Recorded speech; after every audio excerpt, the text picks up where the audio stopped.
Bienvenidos a Salud y Belleza con Lucía, encantada de acompañarles una semana más con magníficos especialistas médicos. Hoy hablaremos de prevención bucodental con el doctor Javier Acero, que es especialista en estomatología y director médico de Clínica Maxilodental Acero. Y en la segunda parte de nuestro programa hablaremos con la doctora María Dolores Morillo. Ella es experta en TDAH, médico experto en TDAH, y hablaremos de TDAH en los niños, del trastorno de déficit de atención e hiperactividad.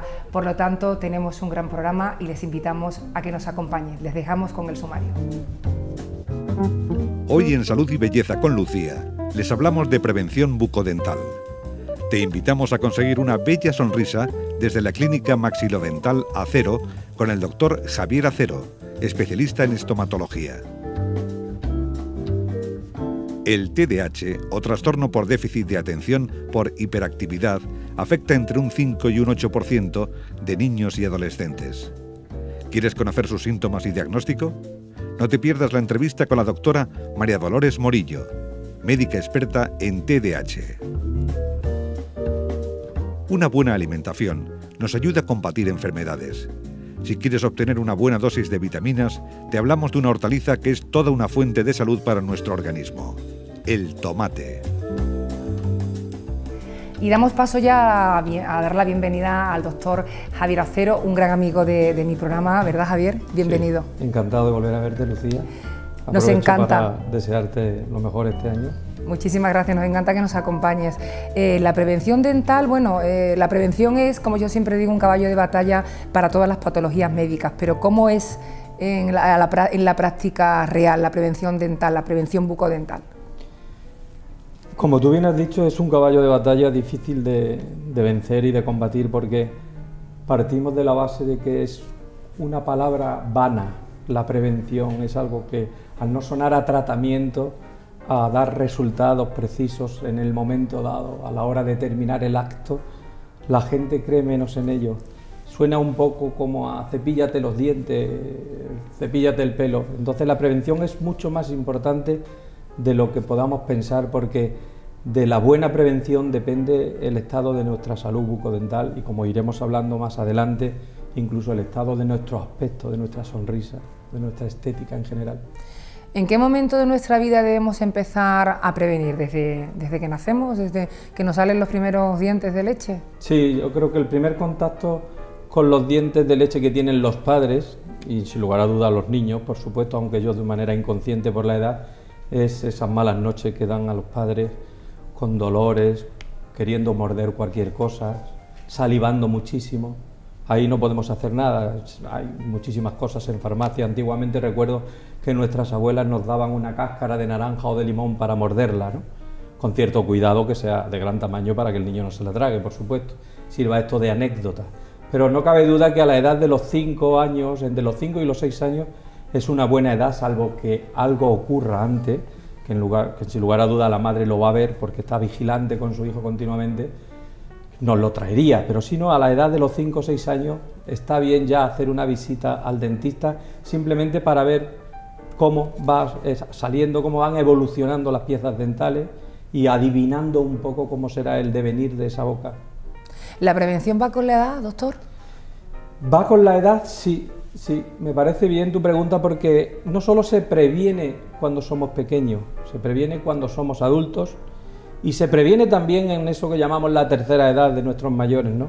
Porque en todas esas etapas de la vida podemos anticiparnos a unas patologías que son más frecuentes en esa edad, ¿no? No es lo mismo prever o prevenir una patología dentaria en un niño pequeño que está evolucionando su maxilar a los 7, 8, 9, 10, 11 y 12 años, o prever en un adulto la erupción de ciertas muelas que le van a dar problemas, o prever en una persona mayor el devenir de su dentadura para que al menos coma bien, ya que las pensiones no suben, que por lo menos los ancianos coman debidamente. Javier, Siempre me río mucho contigo porque Claro. tienes unos comentarios y unas comparaciones muy graciosas. Vamos a ver, evidentemente la primera función de los dientes es la masticación, o sea, es una función de masticar, es un aparato masticador, sin él pues no podíamos alimentarnos bien y además sería hasta un problema para el tema de estómago, ¿no? Sí. Por la mala masticación. ¿Se mira hoy mucho más el acudir al estomatólogo precisamente por tema funcional o más bien por tema estético? ¿Qué nos preocupa más? Actualmente lo que llama más la atención, y además yo lo considero que es normal, son las patologías dolorosas y aquello que pudiera llamarle la atención a una madre o a un padre en cuanto al aspecto del hijo, ¿no? Un diente torcido, unos dientes separados. La escuela es un gran chivo expiatorio porque si tienes las orejas abiertas te llaman orejón, si tienes los dientes para afuera te llaman dentudo. Entonces todas estas cosas que tienen relativa importancia. Yo trato a algunos niños simplemente de pasada para quitarles ciertas alteraciones en la alineación dental y que el chico pueda sentirse un poquito más seguro dentro de su relación con sus amigos. Pero no cabe duda que es más la parte estética y el dolor lo que en un momento dado pueden llevar a los padres a que el niño sea visto por un especialista. Pero si me perdonas, tienes mucha razón en cuanto al tema digestivo, ¿no?, del que hablaba.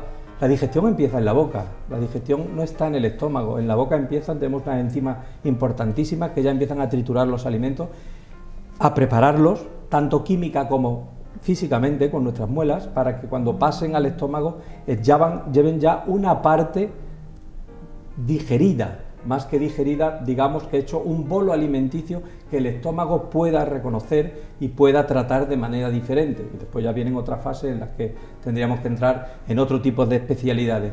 Pero sin lugar a duda, para la función de la digestión es muy importante. ¿Es importante saber cepillarse los dientes? Sí, es lo más importante, es el caballo de batalla diario y aquí le hablo a los televidentes, tanto si son gente de cualquier otro trabajo, como si son compañeros, como si son estudiantes de odontología. Al paciente hay que enseñarle a cepillarse con un cepillo en la mano y hay que explicarle muy bien cómo tienen que ir el cepillo, dónde hay que buscar el sarro, dónde se acumula más el sarro. Hay pacientes que, todos lo sabemos, que es un simple cepillo a nivel de los molares le produce el reflejo del vómito y entonces hay que enseñarle a cepillarse, por ejemplo, con la cabeza hacia adelante, porque con la cabeza hacia atrás siempre es más fácil tener ese reflejo. Hay que enseñar a cepillarse al paciente y es muy importante, y sobre todo ya, como ahora hablaremos, si lleva brackets o algún tipo de prótesis, por supuesto. Javier, aprovechando de que tienes aquí esta gran boca, ¿no? Sí. ¿Podrías hacernos algún tipo de explicación? Porque bueno, yo creo que es verdad que cepillarse los dientes no los cepillamos todos, pero hacerlo bien quizás ya no tanto, ¿no? Sí. Lucía, algo muy importante que siempre repito mucho a mis pacientes es que el esmalte que tienen los dientes es suficiente para que el sarro no se pueda quedar ahí atrapado y la boca casi se autolimpia en cuanto al esmalte se refiere. Hablamos de sarro, de placa dental, no de colores que puedan aparecer porque tomemos mucha Coca-Cola, fumemos mucho, tomemos mucho té, en fin, una serie de colorantes que existen. Lo que yo siempre incido mucho en mis pacientes, es en la unión de la encía con el diente, eso que los dentistas llamamos el cuello del diente. Ahí es donde realmente es más importante que el cepillo no pase de pasada, rápido, sino que se pare. Es muy importante poner el cepillo en una posición, en un ángulo de 45 grados y veremos que en cuanto apoyamos el cepillo ligeramente contra el diente, las cerdas se insinúan debajo de la encía y este simple movimiento, que en una boca natural y no esta de plástico, estaríamos entrando las cerdas dentales debajo de una pequeña faldoncito de encía que hay alrededor de cada diente y limpiando en un medio centímetro cuadrado de forma o bien de derecha a izquierda o dándole vueltecita. Si sangra la encía, es que tenemos la encía inflamada y tenemos lo que es una gingivitis, que es el principio de una enfermedad periodontal y que se puede quitar simplemente con un cepillado y un buen colutorio. ¿Que no sangra para nada? Pues mucho mejor. ¿Que molesta un poco? Pues bajamos un poquito la intensidad, pero ya es el momento de ir en un momento dado al dentista y preguntar por qué me duele al cepillarme. Pero, por favor, que os quede hoy que lo más importante es que el cepillo, las cerdas dentales, se insinúen ligeramente entre la corona dental y el principio de la encía. Eso es muy importante. Y el color de la encía tiene que ser siempre rosáceo, nunca de un color rojo sanguinolento, porque eso también significa que comienza una gingivitis, en caso de ser al principio, o que tenemos ya una periodontitis, que ya es una enfermedad un poquito más importante. Por lo tanto, Javier, el sangrado de las encías no es algo, ¿verdad?, no es algo normal, con lo cual sí debemos acudir, ¿no?, en absoluto, al especialista. La encía no debe sangrar nunca, salvo que hiciéramos la barbaridad de hacernos daño, que puede ocurrir, pero vamos, no creo que nadie lo hiciera eso a propósito. Cuando la encía sangra, nos está dando un aviso, nos está diciendo algo ocurre aquí, o hay una placa dental debajo de la encía, a nivel del cuello del diente, que no te cepillas bien. Porque recuerda, y además si recuerdas cualquier película que veamos, cepillate los dientes, niños, vemos esto, nada más. Pocas veces vemos realmente pararse, ir hacia atrás. Yo le digo mucho a mis pacientes, les pregunto, ¿no tenéis en casa esos espejos que te miras y ves todos los defectos rápidamente, que los utilizas para quitarte una espinilla y tal? Utiliza el espejo para cepillarte, por favor, y mírate en las muelas, verás cómo te queda sarro.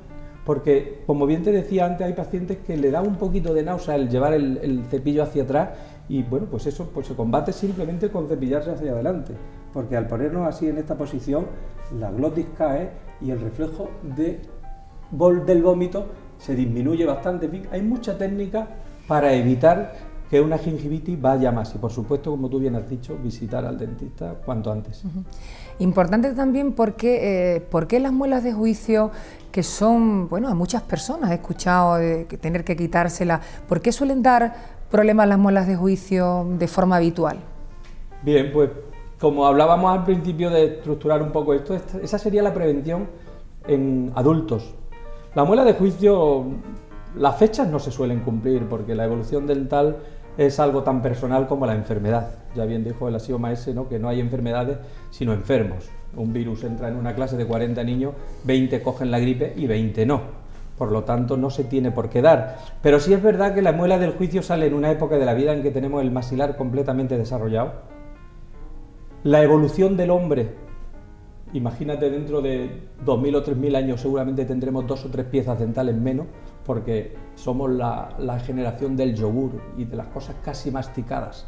Ya no necesitamos tantas muelas masticadoras que destrocen los alimentos. Entonces nace en un momento de la vida en que está la boca completamente formada, sale en el ángulo mandibular. El ángulo mandibular, que es este, es una zona muy neurógena. Neurógena en nuestro argot médico significa que está atravesada por vasos, nervios, tiene estructuras anatómicas muy importantes cerca. Cualquier golpe aquí, por eso se hincha tanto. La cara es una parte del organismo muy vascularizada, lo cual es muy bueno para evitar las infecciones o para corregirlas. Entonces la muela del juicio nace en un momento de la vida que normalmente, curiosamente, y valga la anécdota, es antes de un examen o durante unas vacaciones, por supuesto, siempre ocurre igual, y ya no hay sitio para ella. Es un porcentaje muy pequeño de personas los que tienen sitio para que salga una muela del juicio bien en condiciones. Está justo en el ángulo mandibular donde el nervio que inerva los dientes, el dentario, hace una curva y a veces las mismas raíces pinzan ese canal nervioso y se producen una serie de circunstancias que nos hacen pasar 2 o 3 semanas complicadas. Yo soy partidario de que en su día las muelas de juicio, cuando dan problemas, sacarlas siempre y prevenir el que puedan dar problemas, por supuesto, y extraerlas. Pues Javier, enseguida continuamos con esta interesante conversación, porque si importante es la salud bucodental, no menos importante es tener y mantener una alimentación sana, llena de, con verduras, frutas, llena de muchísimas vitaminas que siempre digo que el cuerpo no puede producir y que necesitamos tomarlas de fuera. Por lo tanto, aunque esta verdura que le vamos a presentar es muy conocida porque la tenemos a diario dentro de nuestras comidas, de nuestros sofritos, de nuestras salsas, queremos que la conozcan un poco mejor. Vamos a dar paso a conocer más de cerca al tomate. Una buena alimentación nos ayuda a combatir enfermedades. Si quieres obtener una buena dosis de vitaminas, te hablamos de una hortaliza que es toda una fuente de salud para nuestro organismo. El tomate forma parte de la cocina en todo el mundo. Nos proporciona el gran número de antioxidantes que se han demostrado eficientes para combatir las diferentes formas de cáncer. Fuente de vitaminas y minerales, ejerce un efecto protector contra las enfermedades cardiovasculares. Reduce el colesterol y protege el corazón. Además, el tomate nos asegura un buen suministro de vitamina C. 100 gramos de tomate contienen el 21% de la dosis diaria recomendada de esta vitamina. Y continúo pues con una pregunta que yo creo que también hay muchísima gente que se está preguntando en casa. ¿Por qué? Porque usamos cepillos, pues bueno, los cepillos sabemos cepillarnos bien, mal, algunos no lo hacemos bien, por supuesto, pero están después los colutorios, las sedas dentales, los hilos dentales. ¿Colaboran a la prevención? ¿Eres partidario? Sí. De entrada soy partidario de utilizar colutorios y sedas dentales o estos nuevos cepillitos que ya están en conocimiento de casi todo el mundo, interdentales, que son tan pequeñitos y que entran... Interproximales, ¿no? Interproximales, sí. Interdentales, exactamente, que les da tanto miedo a la gente entrar, pero si no hay hueco. Y es que realmente en ese triangulito de encía que tenemos entre diente y diente hay un espacio virtual, por llamarlo de alguna manera, no es virtual, es real realmente, solo que está cerrado por ese triangulito de encía. Entonces ahí, apretando ligeramente, entra el cepillito y pasa. Es muy importante el cepillarse. El colutorio es también importante, sobre todo por lo agradable que pueda ser en un momento dado el tener un buen aliento, nada más terminar. Son antisépticos, bien, tienen componentes que solo son agradables. Algunos tienen un poquito de alcohol y pica un poquito más, y después los hay de tratamiento, que por supuesto hay que acompañarlo a las extracciones o cualquier lesión bucodental que haya y que hay que tratar con la famosa clorhexidina, que es el antiséptico bucal más conocido y más utilizado en el mundo entero. Cepillos eléctricos, sedas dentales, cintas dentales.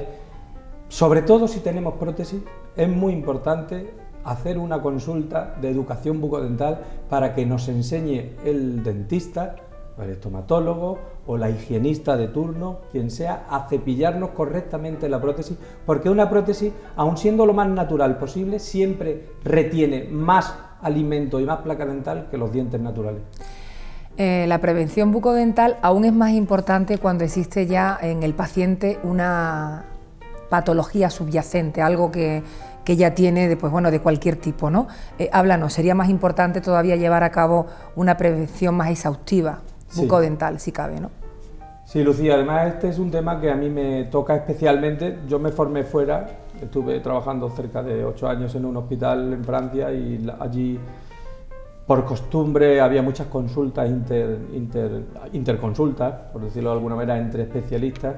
Y por supuesto hay patologías que están relacionadas muy directamente con la placa dental, con el sarro, con la posible infección que venga desde las zonas bucodentales, como son todas las patologías cardíacas, las endocarditis bacterianas, todos los problemas renales.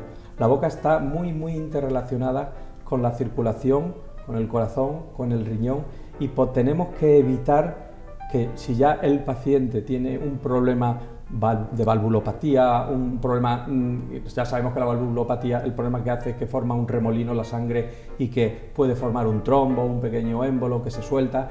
Todas esas cosas se agravan exponencialmente con un simple germen, una simple bacteria que venga del territorio bucal. Entonces, todos estos pacientes hay que ser, digamos, un poquito más radicales de lo que podríamos ser en una persona en que no subsiste una patología subyacente. Hay personas pues, que vamos a intentar guardar esta pieza dental porque te puede servir como pilar de un puente para agarrar una prótesis. En estos pacientes ya con una patología subyacente, pienso como médico que el criterio tiene que ser mucho más, menos conservador y ser más activo y más atacante. Hay que prevenir que esta patología se pueda complicar en un momento dado con cualquier alteración bucodental. ¿Cuándo deja de ser prevención y empieza a ser tratamiento? Pues deja de ser prevención cuando tenemos nuestra boca conformada anatómicamente y empieza a ser tratamiento, pues podríamos podría ser a la edad de los 12 años aproximadamente, cuando, si hablamos por ejemplo de corrección bucodental, de corrección ortodóntica de los niños, ya tenemos que empezar a poner dientes derechos, por decirlo de alguna manera que lo entienda nuestros televidentes. Ya tenemos que pasar a los aparatos. Hasta ese momento yo considero que es prevenir un poco el que las bases óseas estén bien enfrentadas y ya solo nos quede al final el poner los dientes derechos. Sería un tratamiento, por supuesto, también el arreglar un diente de leche, pero al mismo tiempo estamos previniendo el que ese diente de leche, si no lo arreglamos o lo sacamos o lo pierde por infección, nos esté produciendo un problema en la evolución del diente definitivo. Ten en cuenta, Lucía, que un diente de leche está en su sitio hasta que el definitivo le empuja lo suficiente, se lo come por dentro y ya se cae, o le ayudamos a caerse. Entonces, tratar ese diente de leche es prevención. Sirva la contradicción de la palabra, tratar, prevenir, pero al fin y al cabo es prevención y lo preveemos con un tratamiento. Por lo tanto, yo creo que dejará de ser prevención cuando tratemos ortodónticamente a cualquier paciente, cuando tengamos que hacerle una endodoncia en un diente definitivo. Sí, ahí podríamos marcar la raya en la dentición definitiva y la dentición lateral. Sí, porque deberíamos de informar siempre a los telespectadores que hay muchísimos, entre los cuales yo me puedo incluir en un momento dado, tener esa duda, ¿no? Como madre, el hecho de que un diente de leche se caiga ya no se tiene que tratar, o porque pensamos que va a salir otro nuevo, si tienes algún problema, pues bueno, como se va a caer, y no es así, ¿no? Porque muchas veces puede ser un problema para el diente que viene detrás de ese diente que se ha caído, ¿no? Exactamente, sí. Vemos muchísima patología accidental la mayoría de las veces, golpes, dientes que están tan careados que no merece la pena ya arreglarlo, o incluso hacerle lo que llamamos pulpectomía, que es quitarle la parte esa que duele del diente, lo que llamamos el nervio en el niño pequeño, que también se hace igual que en el adulto, solo que con otra técnica diferente. Y es muy importante porque el diente definitivo puede retrasar su salida o incluso quedarse retenido por haber quitado esa puerta de salida que tenía, que era el diente de leche. Es muy importante. Es importante. Y ya, Javier, casi para finalizar, ¿algo que se nos haya podido quedar en el tintero, que no te haya preguntado? Bueno, en cuanto a la prevención, pues, si te parece, le añadimos, ponemos una coma y ponemos previsión, porque preveemos y prevenimos también. Entonces, dentro de la prevención y la previsión, también podemos prever cómo va a ser la sonrisa de una persona en la edad adulta, podemos prever cómo va a ser la forma de la cara, podemos saber si al sonreír enseñará los dientes o no los enseñará, le gustará enseñarlos más, le gustará enseñarlos menos. Estamos hablando de enfrentamiento de bases óseas, de tratar al niño a la edad temprana para prever, por ejemplo, que una deglución atípica, que es algo de lo que hablaremos más adelante, pueda condicionar a tener un niño típico babosito o tener un niño que tenga un cierre labial en condiciones, que no enseñe los dientes. Hacer bellas sonrisas desde pequeño no es tan complicado y es algo que en nuestra clínica nos lo planteamos diariamente. Forma parte de todo eso que la gente está buscando últimamente, que es la estética. Pues muchísimas gracias, Javier. A ti, Lucía, bueno, estábamos deseando de volver a estar contigo. Nos encanta siempre pues todos los consejos, todas las pautas que nos das para conseguir una dentadura sana, que es importante porque los dientes son para toda la vida, por lo menos eso es lo deseable y lo que debemos de esperar. Y te emplazamos para una nueva entrevista con el doctor Javier Acero, especialista en estomatología y director médico de Clínica Maxilodental Acero. Le despedimos, gracias por habernos acompañado, por supuesto, y hacemos una pausa y enseguida volvemos con la segunda parte de nuestro programa con la doctora María Dolores Morillo, que nos hablará de TDAH en niños.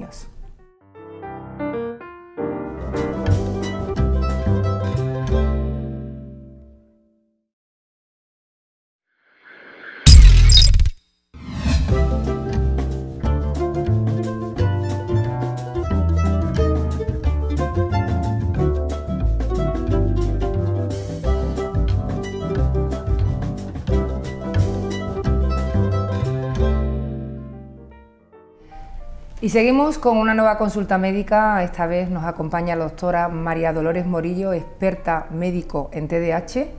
¿Lo he dicho bien, doctora? Perfecto. Perfecto, porque como yo me siempre. equivoco.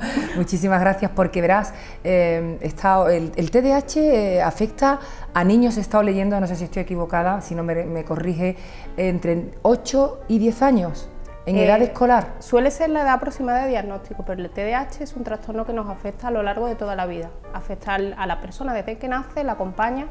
Los primeros síntomas se suelen manifestar aproximadamente, o se suelen notar a esa edad, se hace el diagnóstico y acompaña durante toda la vida. Estamos haciendo ahora mismo bastantes diagnósticos también en adultos.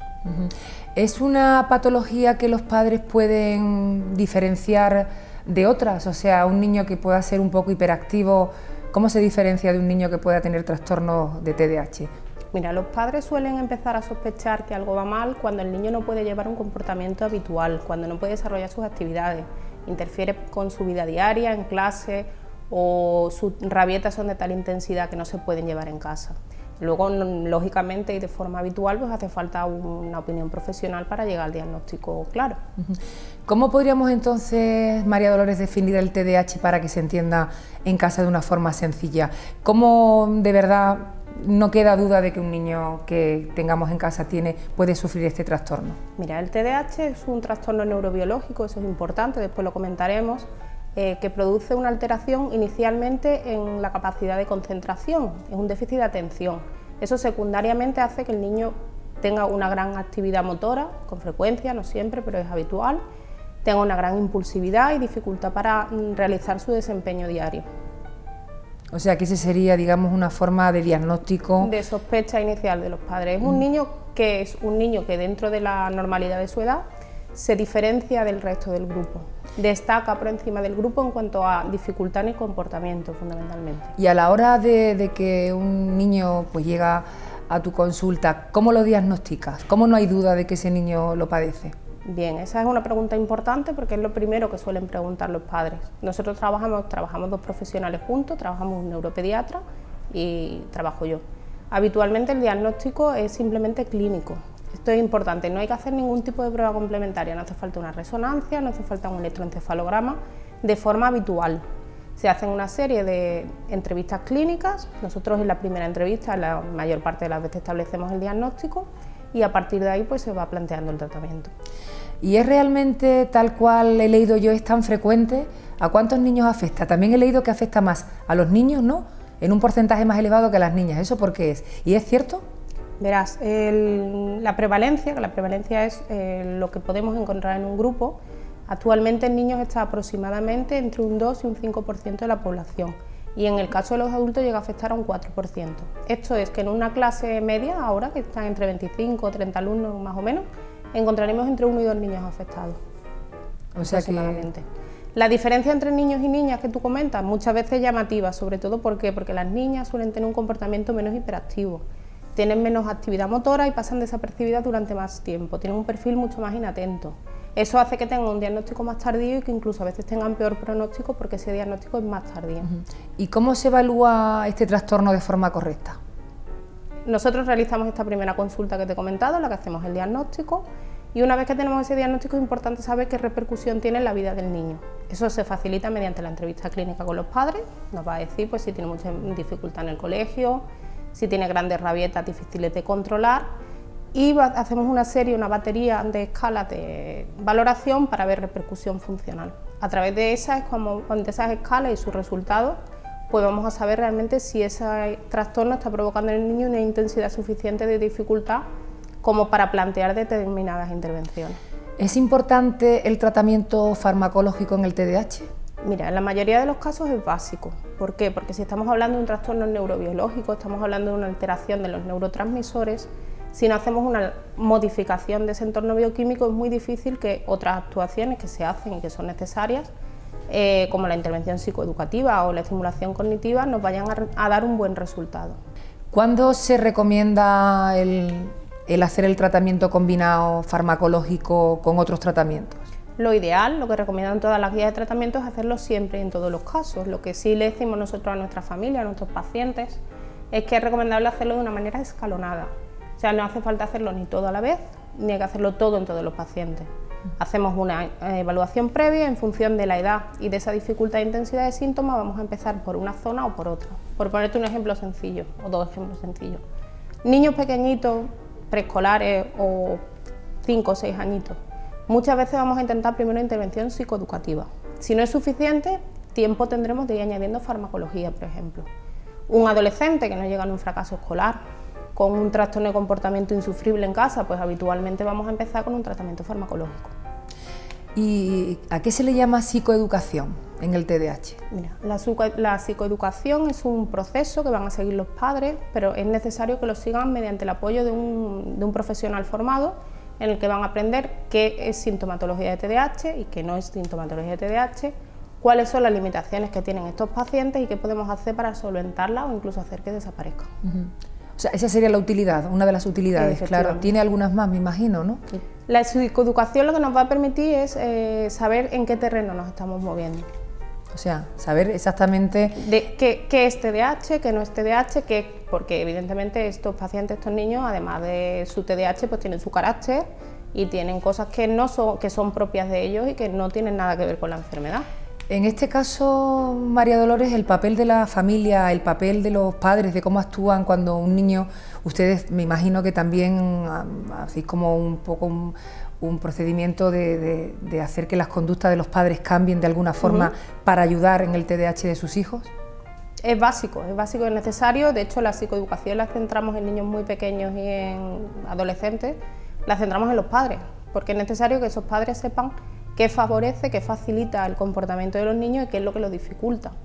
Claro, es importante. El TDAH me imagino que tendrá, como cualquier patología, grados, ¿no? Habrá grados de niños como...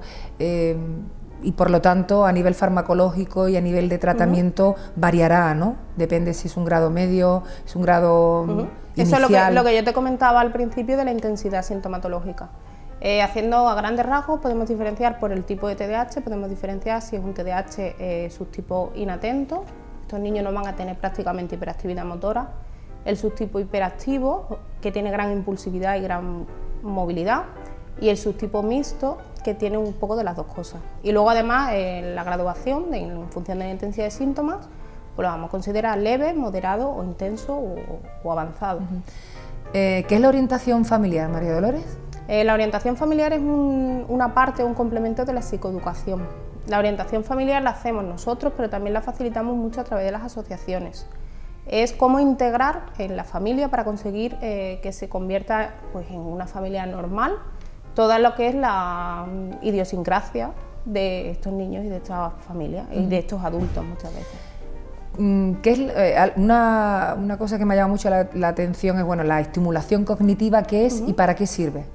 Mira, estos niños presentan una alteración en el desarrollo biológico de áreas cerebrales. Esas áreas se encargan de tratar o de controlar una serie de fenómenos que se conocen como funciones ejecutivas. Que conozcamos así a nivel general, pues por ejemplo la memoria de trabajo, memoria a corto plazo, el control de la impulsividad, la memoria también a largo plazo. Mediante la estimulación cognitiva lo que podemos conseguir es fomentar que esas áreas trabajen más. Y lo que se ha comprobado en medicina y en biología es que todo lo que se trabaja mejora.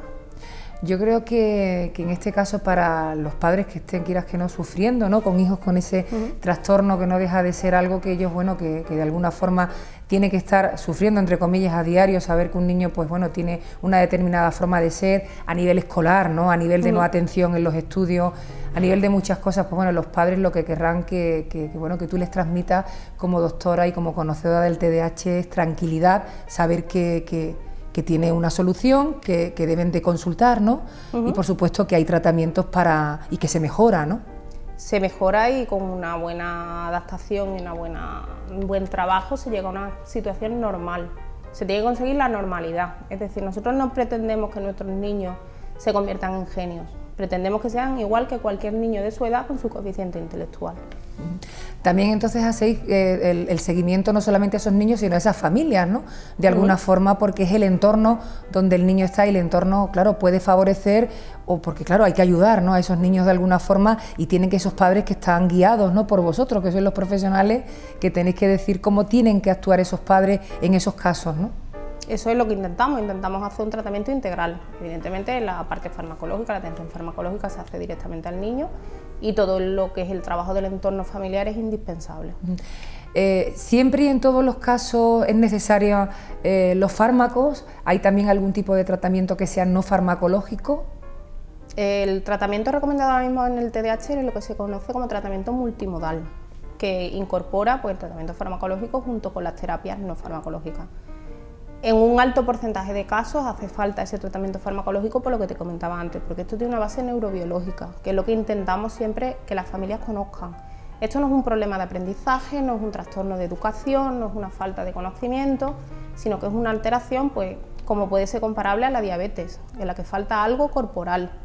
No obstante, hay casos leves en los que realmente mediante una psicoeducación, es lo que te digo, intentando trabajar esas áreas cerebrales que siguen siendo plásticas cuanto más pequeño es el niño, podemos retrasar o disminuir la cantidad de fármacos.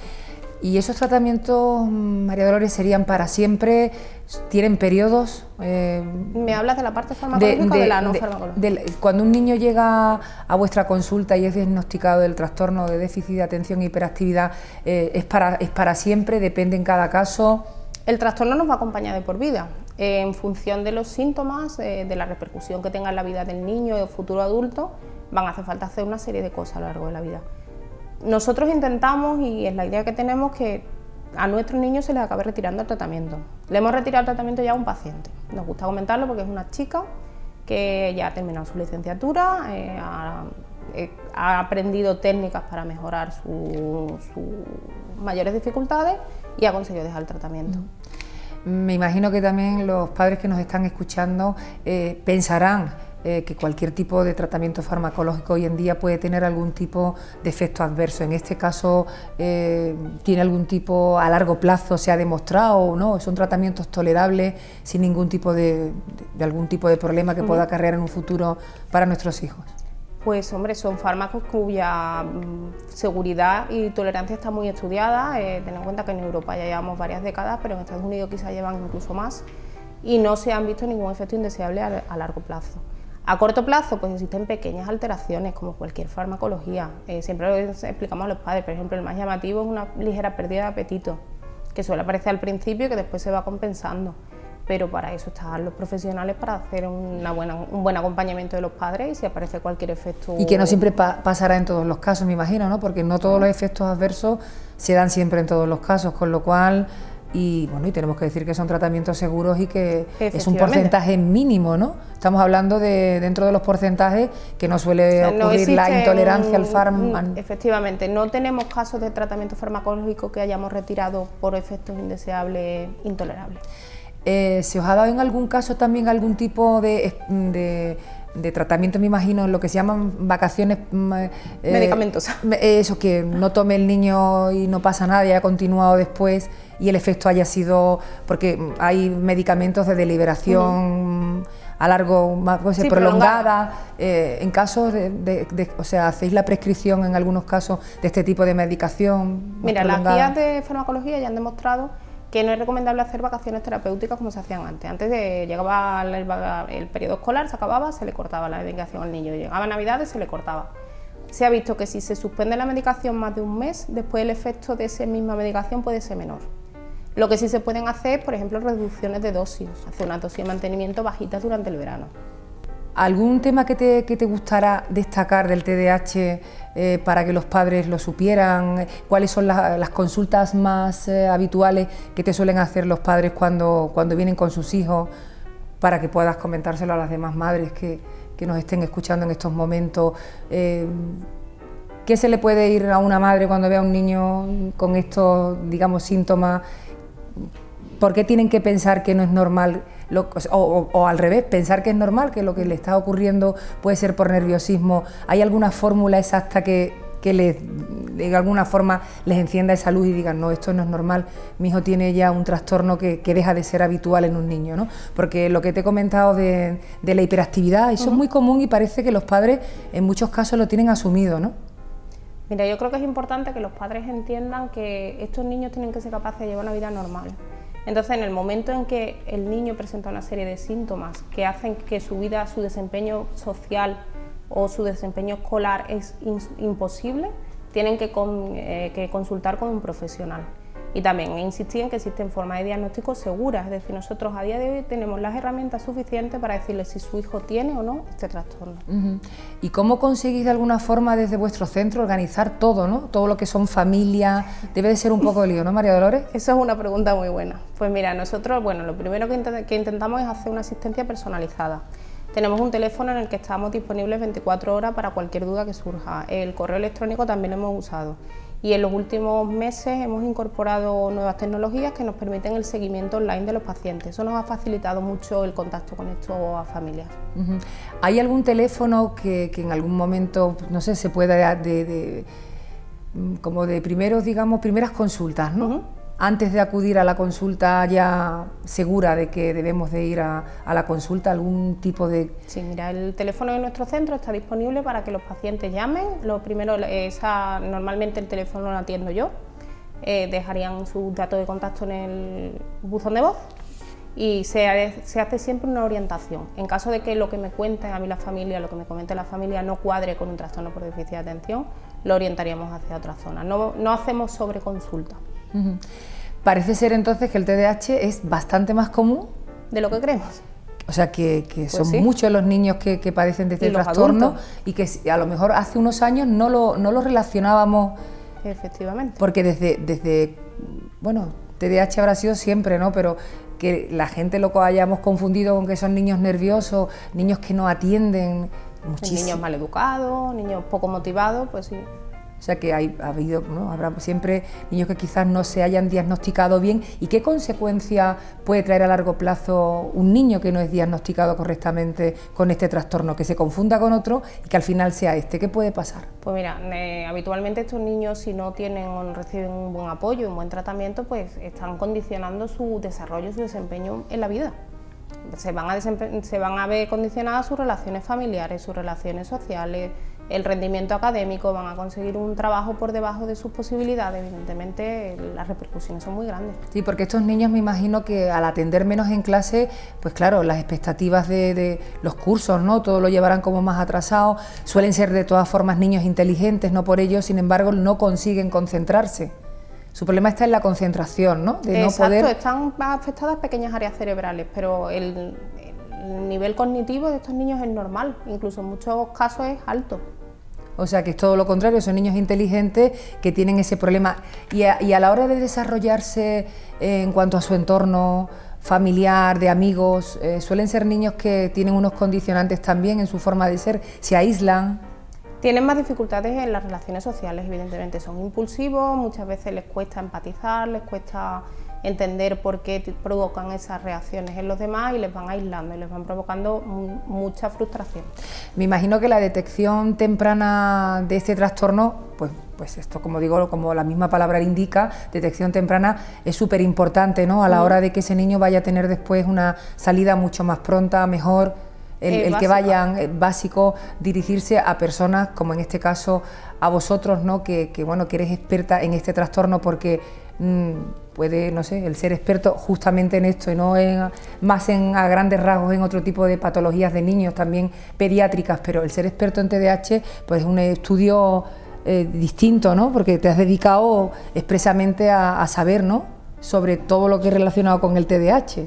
Efectivamente, además, hombre, permite ya no solo el abordaje del TDAH en el niño, sino también a lo largo de la vida, que es un concepto bastante novedoso. Ya estamos detectando TDAH en niños, en adolescentes y en adultos. Tenemos padres que están viniendo a raíz del diagnóstico de sus hijos, o incluso no hace mucho vino un paciente que venía porque se había diagnosticado un nieto. Ten en cuenta la repercusión de este tipo de situaciones.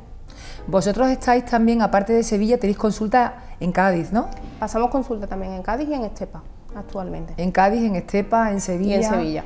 En Sevilla. ¿Y se os dan muchos casos, María Dolores, de más de lo que podéis esperar en Sevilla, de trastornos de este tipo, de niños? ¿Son ahora los niños quizás, no sé si están más educados o menos educados, si tiene que ver, pero que parece que ahora hay más casos que antes, posiblemente? Lo que hay es mejor formación en cuanto a los padres, más información, y se le está dando en los últimos 5 años aproximadamente, 3-5 años, más difusión al trastorno. Ahí tienen mucha importancia las asociaciones, que están empezando a hacer presión, están empezando a sacar la cabeza y a aparecer en los medios. Claro, y sobre todo los padres, exactamente por las informaciones que manejamos hoy en día, por programas de televisión, por Internet, médicos, estamos como más orientados, y al final el nivel de satisfacción, y vamos, que se puede salir de este trastorno, y que no hay que estar tampoco como con un problema porque tengas un niño así. Afecta el hecho de que ese niño se relacione también con sus hermanos, o sea, puede ser algo que no que te voy a decir que afecta de alguna forma a todo el entorno de esa familia, de esos hermanos que ese niño pueda tener, ¿no? Que es importante. Rompe la dinámica familiar en muchos casos, y ten en cuenta que hasta que los padres llegan al diagnóstico están angustiados porque no saben exactamente qué le pasa a ese niño, lo ven diferente, lo estoy educando igual que a los demás, pero este niño no tira. Y luego, hasta que llegas a un buen tratamiento y a una buena orientación, estos niños muchas veces, por ejemplo, la tarde de los padres entera dedicada al niño a estudiar, o la tarde entera dedicada a controlar rabietas. ¿Y cómo juegan, qué papel juegan las nuevas tecnologías, Internet en el desarrollo y en todo lo que tiene que ver con este trastorno? Pues mira, tiene muchísimos aspectos positivos. Primero, la difusión que le podemos dar. Después, como ya te he comentado, pues nosotros estamos desarrollando un sistema de seguimiento online de los pacientes, donde hacen un diario, van anotando pues pequeños cambios, se les cambia la medicación, van comentando cómo van, cómo no van, y sobre todo también a la hora de la información. Bueno, tenemos que decir de todas formas que la evolución es buenísima, que los niños salen de este problema, que las madres se quedan tranquilas, porque quieras que no, tener un pequeño en casa con este problema, pues bueno, no es que sea... claro, para los que lo sufren, por supuesto que es un problema, porque quieren tener un niño pues con una evolución normal en el cole, que no tenga problemas, que no le diga al profesor que es un niño que no atiende, que a lo mejor no va a tener esos estudios pues bueno, tan brillantes como debería de tenerlos porque tiene esos problemas, el que se encierre en sí mismo a la hora de relacionarse con su entorno, que de todo se sale y que hay tratamientos que sería, como me has comentado, multimodal. Multimodal, ¿no? Es el nombre que se le ha dado. ¿Que no tiene que ver con multidisciplinar? Es similar, es un concepto similar. ¿No? Pues ya hemos llegado casi al final de la entrevista. Si quieres comentar, dirigirte a los telespectadores para bueno, que no duden, ¿no?, en consultar, lo más importante. Como resumen, eso, pues creo que no lo podía haber hecho mejor que tú, pues que el TDAH es una realidad que existe, pero que tiene solución. Es importante un diagnóstico, un abordaje precoz, y simplemente anotar, que no lo habíamos comentado, el papel fundamental de las asociaciones. Las asociaciones muchas veces son el primer elemento al que recurren las familias. ¿Por qué? Porque le van a dar el conocimiento de lo que ellos ya han pasado, la referencia, y a partir de ahí una derivación a un profesional adecuado. Estamos nosotros, que bueno, trabajamos lo mejor que sabemos, y en otras provincias donde no llegamos, pues profesionales que también están muy cualificados. Pues muchísimas gracias, María Dolores, por habernos acompañado. Gracias. Gracias a María Dolores Morillo, médico, experta en TDAH, o experto en TDAH, como queramos llamarle. Y a vosotros, gracias. Os emplazamos hasta la semana que viene con mucho más aquí en Salud y Belleza con Lucía. Sabe que nos encanta que nos acompañéis, y que la próxima semana tendremos muchas más interesantes entrevistas con fabulosos especialistas y con más consultas médicas. Os esperamos.